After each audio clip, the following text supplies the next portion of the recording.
If you have a desire to become a better version of your current self, then this podcast is for you. I share with you helpful thoughts, tips, and stories surrounding fitness and self-improvement which you can apply to your life today.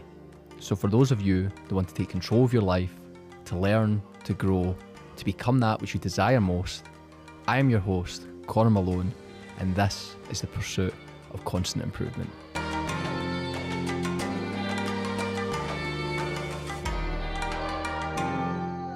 In today's episode, I'm going to be going over two things which disrupt your life, your goals, ultimately your self-improvement, and your fitness goals as well.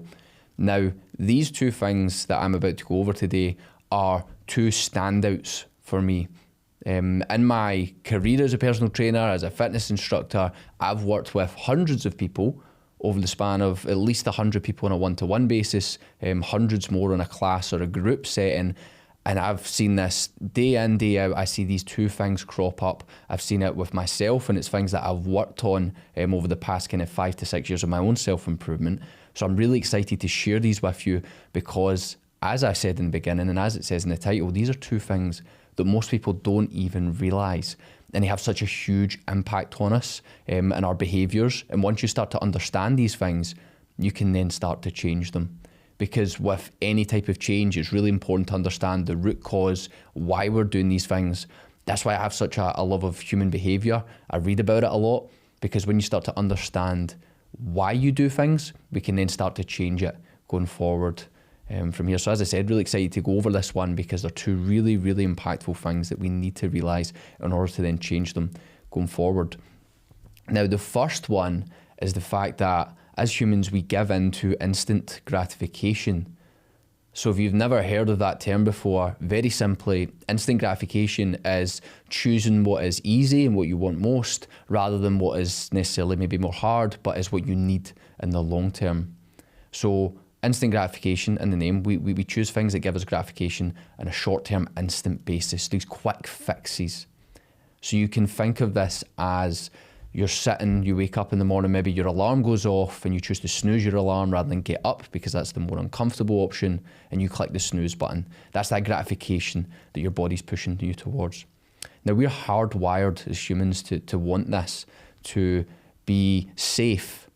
That's really where this comes from, because as humans, it's through evolution, we obviously wanted to be safe, and our body in that way, to avoid pain, to avoid distress, leads us to choose that easier, more comfortable option.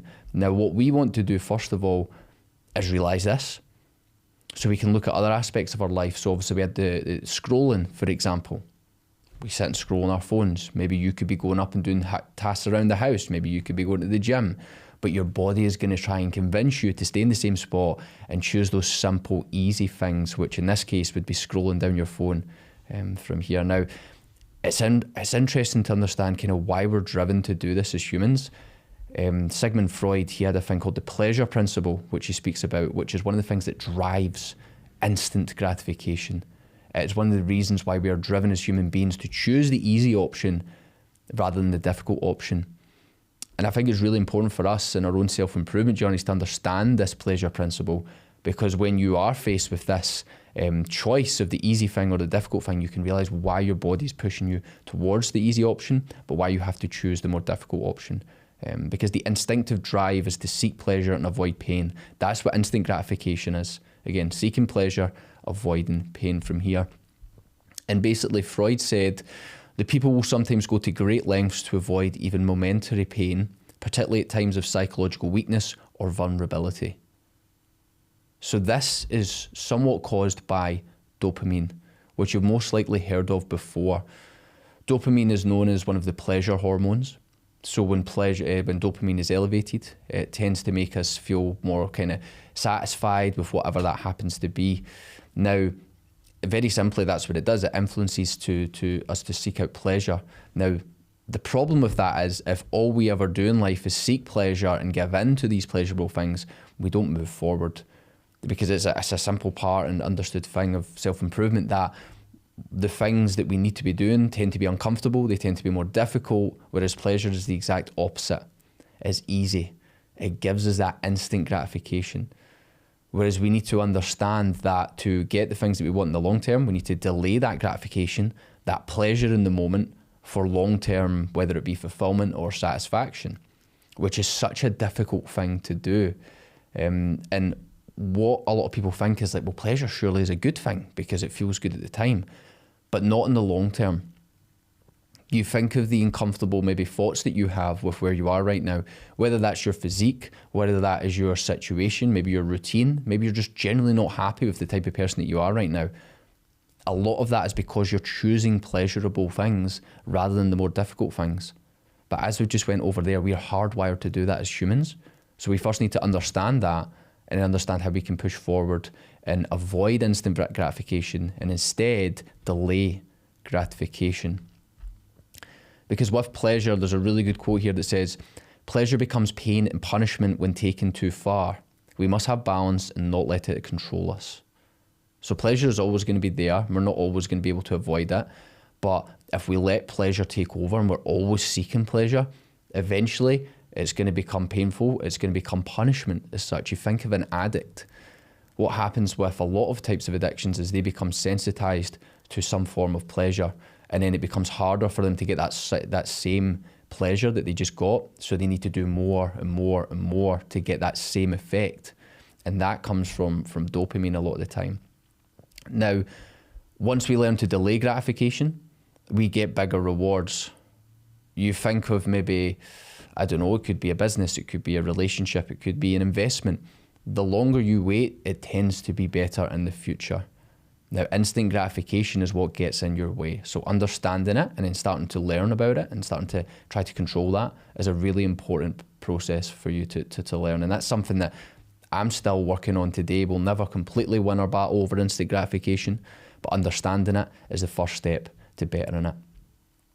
Now, one of the ways we can do that is by having a clear goal, a clear vision, a clear place that you want to be. Because if you don't have a clear purpose or mission or something to pursue, we are just driven in all different directions. We're pulled by pleasure. And Viktor Frankl says it really well. He says, when a person can't find a deep sense of meaning, they distract themselves with pleasure.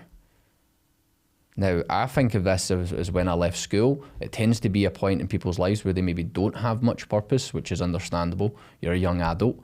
And in that time, people then seek out pleasure. They seek out drugs, drink, whatever it happens to be. And that gives them that pleasure, but there's a void there.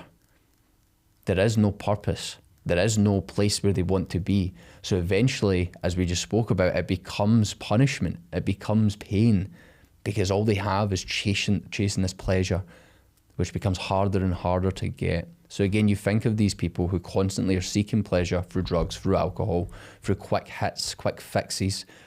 They don't have a greater purpose, a greater sense of direction, something to pursue. Whereas by having an end goal, a vision, something to pursue, it can help us stay in line with that.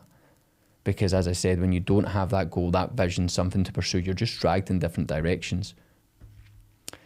Now, I like to think of this as a great way to get away from this instant gratification, and by setting that clear vision, setting that clear goal, because what you can do off the back of that is set objectives. Because one of the first mistakes people make is they'll set an end goal, but they'll have no objectives in between it. Because if the end goal is too far away, you're not going to be that committed to it because you're not going to see any progress towards it. Whereas let's say it is a physique change that you want to make. You're unhappy, you're unfulfilled with how you look. It's making you feel rubbish. It's making you feel upset, angry at yourself. It's making your internal dialogue, the way you speak to yourself like rubbish. You want to change that. So what you need to do is set the goal in terms of where you want to be, and then set smaller objectives that are going to help you get there. So that might be setting a weekly target in terms of how much weight to lose. It might be setting systems in terms of, right, I'm going to go to the gym 3 times per week. I'm going to do this workout. I'm maybe going to do this amount of steps. I'm going to track my calories this amount of days. That has a great deal of purpose. That's one thing that objectives do very well. They give you a goal, but then they give you systems. So that gives you more purpose to that overall goal, because when we just set end goals in one place and there's nothing else around it, doesn't give us much of a purpose. We need objectives in there to help us do that. Basically, we need to know what needs to be done in order to push towards that. Because if you don't know what needs to be done in order to get to where you want to be, that's where pleasure comes in and takes you away. For example, let's say you've got this vision, you know where you want to be with your physique, you have the workouts you need to be doing, you know what you need to be doing nutritionally. That's your vision. You've got that.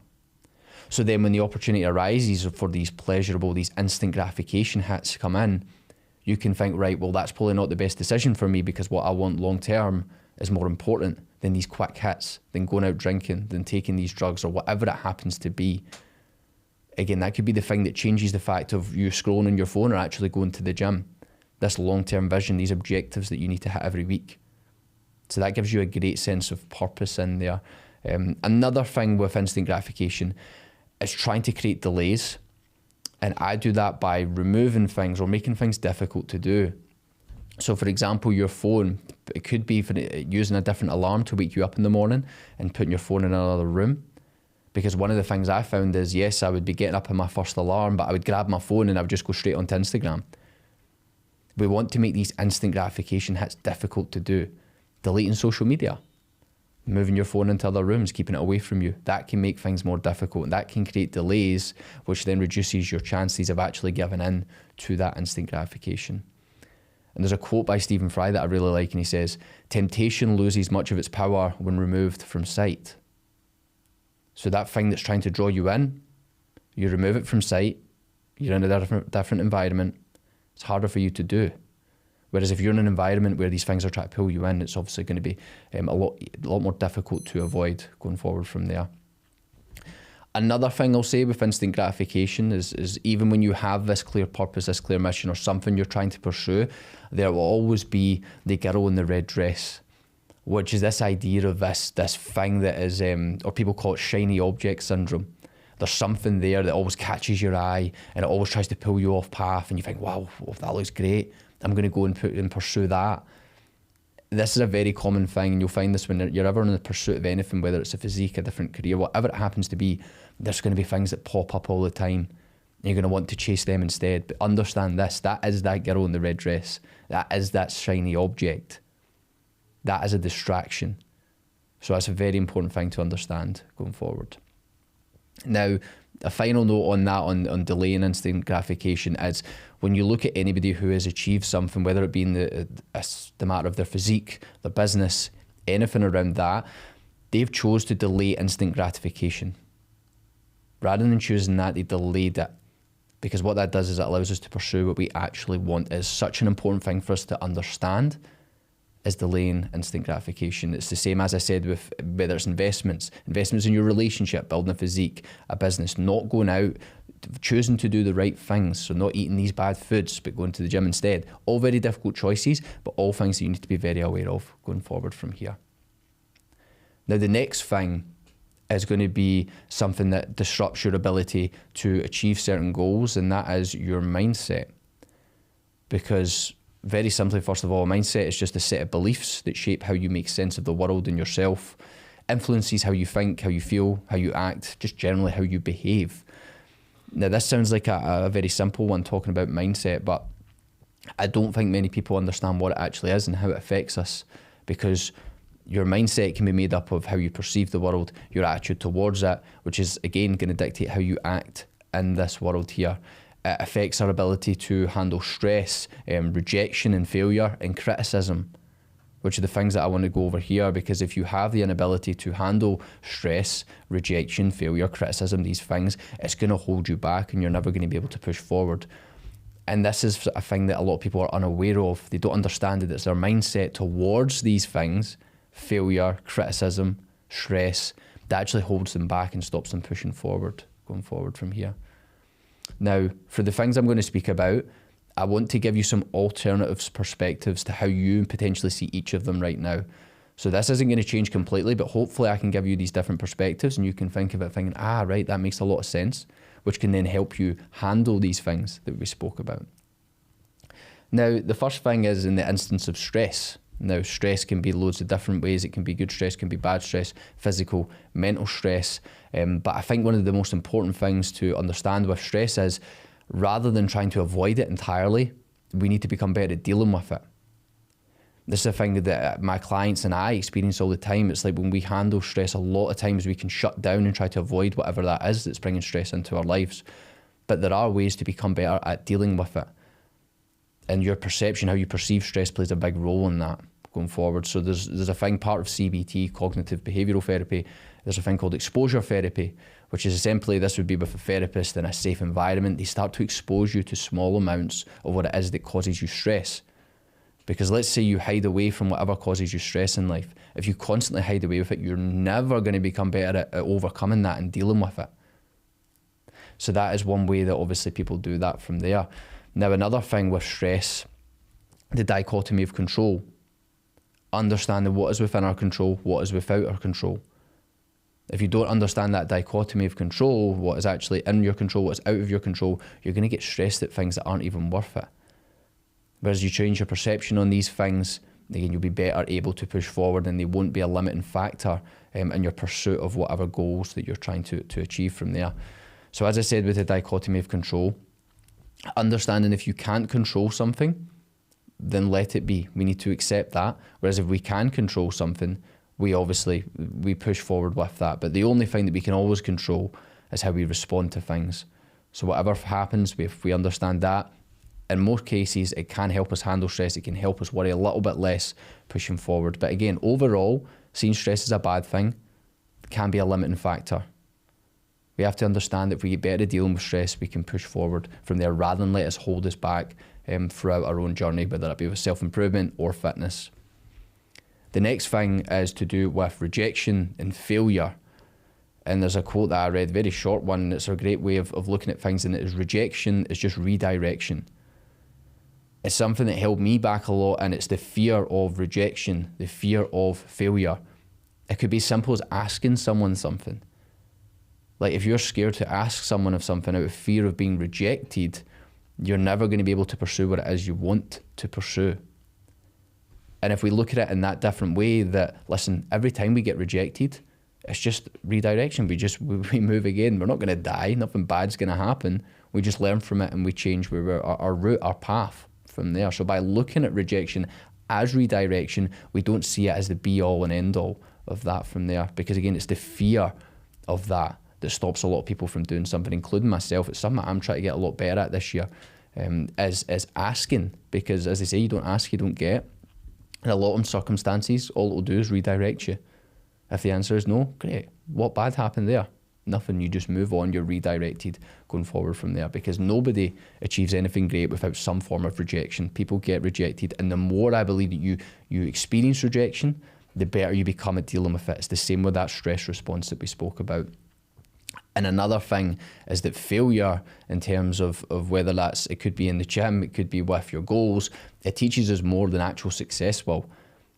Because we find that what doesn't work, we can adapt, we can redirect and push forward. So by changing our perception on rejection, on failure, it stops that disruption in our life. It stops that limiting factor for us to push forward. Now, the next one, obviously, we've been over the stress response, we've been over rejection and failure. The next one I want to speak about is to do with criticism. Because it's something that we're all going to suffer from at some point in our life, is criticism. Now, one of the things I heard a few years ago, and I absolutely love this quote, I believe it was from Dale Carnegie. He said, don't take criticism from those who you wouldn't take advice from. And let's think about that. If you are trying to do something within your career, yet one of your friends criticises it, what do they know? Why would you take criticism from something like that? Let's say, I don't know, you play an instrument and I hear you and I say, oh, that's shit, that's rubbish. What do I know? I have no idea. So why would you value my criticism? Whereas if we change our perception and we realise that, wait, we shouldn't value criticism from those we wouldn't go to for advice, that's a powerful thing. Because people will always want to criticise you, because criticism can come from envy a lot of times. And there's a David Goggins quote that's really good that explains that. He says, your ambition can make people uncomfortable and not like you, because it brings out their own insecurities and their lack of effort. So anytime you try to do something, whether it's good or bad, people will criticise it. But understanding that this is natural, it tends to come from envy, and it tends to people who give unsolicited criticism. That can help you deal with it better. Whereas if you take everybody's criticism to heart, you're not going to get very far from there. Again, so only take criticism from those who you would go to for advice. If it's somebody that's very good in your chosen field and they're giving you criticism, maybe it would be time to listen from there. But otherwise, a lot of the time it's coming from a place of envy or a place of insecurity from there. Another thing that Dale Carnegie says, any fool can criticise, complain and condemn, and most fools do, but it takes character and self-control to be understanding and forgiving. And that's another powerful lesson from there. Anybody can criticise, anybody can complain. It's not a hard thing to do. And as he says, most fools do. Now, from today's episode, there's a few things I want you to take away. Again, the goal of today's episode was to give you different perceptions on these two things that I believe that hold back everybody I've spoken to on a one-to-one basis with clients. Everybody experiences this, including me, but it's things we need to understand and realise so we can start to work and change that. Now, understanding instant gratification and learning how to delay that is very important. We spoke about dopamine and how that triggers a lot of these responses, the pleasure principle as well. Understanding what instant gratification is, so when we get that feeling, that urge to do something that maybe not necessarily isn't the right thing that we should do, we realise where that's coming from and we can act to delay it, to then push forward and do what we know needs to be done. The other thing is in terms of reshaping your mindset, changing your perceptions on the things that most people think are the be-all and end-all, whether that's stress and avoiding it, or whether that be what we spoke about there in criticism, or the rejection and failure that we spoke about. Changing our perspective in those can help us push forward at a faster rate towards our goals. Now again, those are things that I speak about on a one-to-one basis with my clients, and these are things that I work towards every single day, because if you nail both of these, it will take you further than most. Now, as with every episode, I'm going to leave you with a quote, something that helps summarise part of this episode that we spoke about today. And today's quote is about delayed gratification. And it says, without delayed gratification, there is no power over self. Delayed gratification helps you do more, get better rewards and greater profit. Now again, without being able to delay gratification, you have no power over yourself. We spoke about that dopamine hit in terms of how we're just pulled in every direction by all these, whether it be substances or quick hits, whether it be on social media. We're pulled in different directions by this. But if you learn to control that and learn to delay gratification, that's an incredibly powerful thing.